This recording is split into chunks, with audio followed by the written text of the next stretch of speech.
जैसा कि हम सभी जानते हैं कि राधा कृष्ण अनंत से अनंत तक के प्रेमी हैं, जिन्हें संसार के हित और संसार को जीवन और प्रेम का वास्तविक अर्थ समझाने के लिए एक लंबा विरह सहना पड़ा।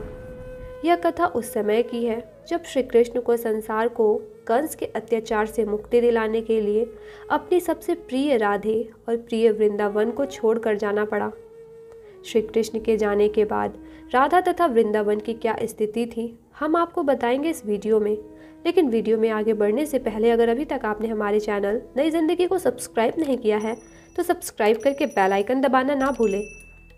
मित्रों, जब श्री कृष्ण को कंस का बुलावा आता है तो वृंदावन के सभी लोगों के हृदय में मानो जैसे घनघोर अंधेरा छा जाता है। सभी की आंखों में नमी और होठों से हंसी छिन जाती है। खिलखिलाता वृंदावन कृष्ण के जाने के समाचार के कारण शोक में डूब जाता है। इधर जब श्री कृष्ण के जाने का समय आता है तो यशोदा मैया उन्हें स्नान करवाकर काजल लगाती है, पर श्री कृष्ण की आंखों से लगातार अश्रु की धारा बह रही थी, जिससे वह काजल आंसू के साथ बहता जाता है। अपने लल्ला को रोता देख मैया यशोदा उन्हें अपने हृदय से लगा लेती है। इधर दूसरी ओर ब्रज की सभी गोपियां नंद बाबा के घर के बाहर आकर लेट जाती है और कान्हा से कहती हैं, हे कान्हा, तुम्हारे वियोग में तड़प तड़प कर मरने से अच्छा है कि तुम यहाँ से जाने से पहले तलवार लेकर हमारे प्राण ले लो। हमारे जीते जी हम तुम्हें यहाँ से जाने ही नहीं देंगे।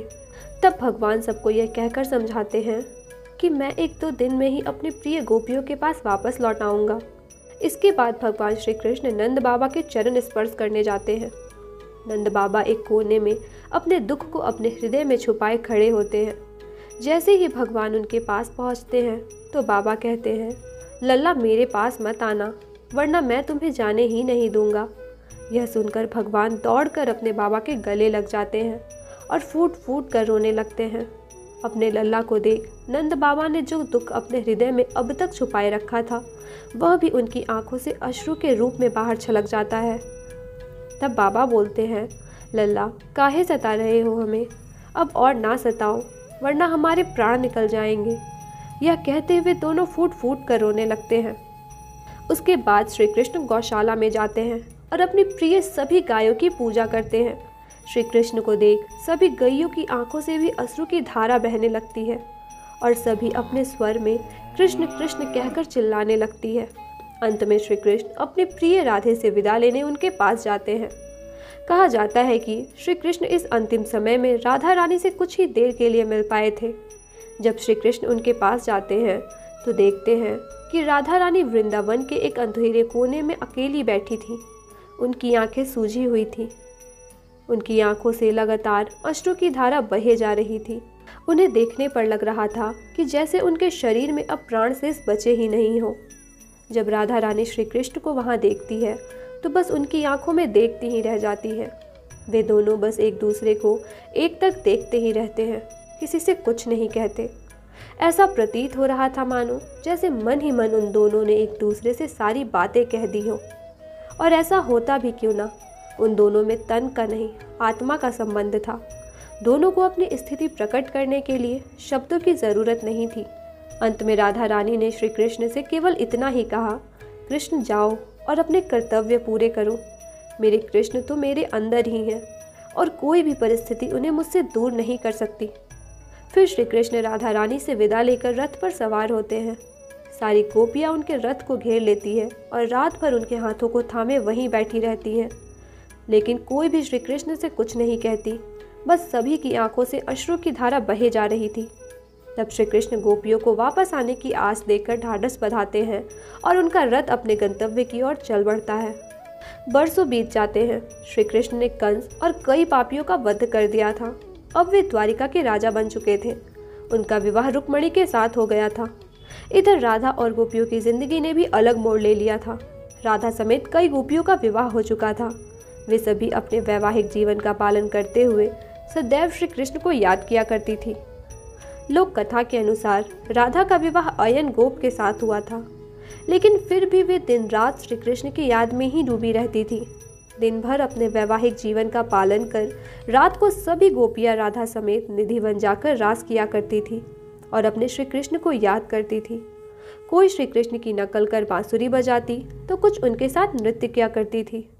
कई बार उन्हें ऐसा लगता था मानो जैसे श्री कृष्ण उनके साथ ही रासलीला कर रहे हों। इधर श्री कृष्ण भी उन्हें भूले नहीं थे। वे गोपियों की इस हालत से अनजान नहीं थे। गोपियों के दुखों को दूर करने के लिए उन्होंने उद्धव के हाथों गोपियों के लिए खत भी भिजवाया था, जो कि इतिहास का एक प्रसिद्ध प्रसंग भी है। उद्धव श्री कृष्ण के दूर के भाई और उनके बहुत बड़े भक्त थे। उद्धव श्री कृष्ण का संदेश लेकर वृंदावन पहुंचे तो राधा व गोपियों की खुशी का ठिकाना न रहा। वह एक ही सांस में उद्धव से श्री कृष्ण के बारे में सब कुछ पूछ लेना चाहती थी कि क्या श्री कृष्ण अब भी पहले जैसे ही दिखते हैं, क्या उन्हें अब भी उनकी याद आती है, आदि इत्यादि। लेकिन लज्जा के मारे वे कुछ कह नहीं पाती। इधर राधा उद्धव से नाराजगी भरे मीठे स्वर में श्री कृष्ण को काफी उल्हाने देती है। वे श्री कृष्ण की तुलना उस भंवरे से करती है जो मासूम फूलों का रस चूस कहीं दूर उड़ जाता है। परंतु राधा यह बात अच्छी तरह से जानती थी कि उनके श्री कृष्ण ऐसे नहीं थे, बल्कि राधा के ये प्रेम भरे उल्हाने भी तो श्री कृष्ण के प्रति निस्वार्थ प्रेम का ही प्रतीक था। उल्हाने देते देते राधा और गोपियों की आंखों से आंसू की धारा बह निकलती है। अब सभी का मन शांत हो चुका था। उन्होंने प्रेम के साथ उद्धव से पूछा कि हमारे श्री कृष्ण कैसे हैं, वह कैसे दिखते हैं, आदि इत्यादि। अंत में उद्धव उन सभी को श्री कृष्ण का संदेश पढ़कर सुनाते हैं।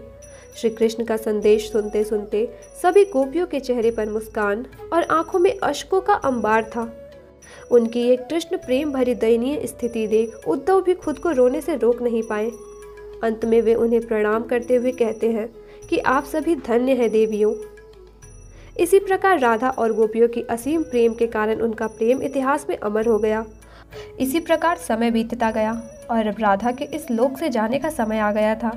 वे अपने अंत समय में श्री कृष्ण को देखना चाहती थी, इसलिए वे सब कुछ छोड़कर द्वारिका चली गई। वहां भीड़ में राधा ने श्री कृष्ण को देखा तो दोनों एक दूसरे को देखते ही रह गए। वे दोनों आत्मा से ही एक दूसरे से बातें कर रहे थे। आज भी उनका आत्मिक संबंध समाप्त नहीं हुआ था। राधा को द्वारिका में कोई नहीं जानता था। राधा के आग्रह पर श्री कृष्ण ने उन्हें द्वारिका में एक देविका के पद पर नियुक्त किया। अपने कार्य के दौरान राधा को जब भी समय मिलता वो श्री कृष्ण के दर्शन कर लेती थी। लेकिन अब वहां भी राधा का मन अशांत हो गया था, इसलिए राधा द्वारिका छोड़कर वन में चली गई। राधा अपने अंत समय में बेहद कमजोर हो गई थी। अंत समय में उन्हें श्री कृष्ण की बहुत याद सताने लगी। उनकी पुकार सुनकर श्री कृष्ण भी राधा के सामने प्रकट हो गए। श्री कृष्ण राधा का सर अपने गोद में रखकर वहीं बैठ गए।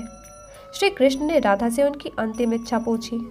तब राधा ने कुछ भी मांगने से इनकार कर दिया। श्री कृष्ण के बार बार आग्रह पर राधा ने कहा कि मुझे अंतिम बार तुम्हारी बांसुरी की धुन सुननी है। उसके बाद श्री कृष्ण ने राधा के लिए दिन रात बांसुरी बजाई। बांसुरी की धुन सुनते सुनते राधा अपने देह का त्याग कर गोलोक चली गई। राधा के देह त्याग के बाद श्री कृष्ण से सहा नहीं गया।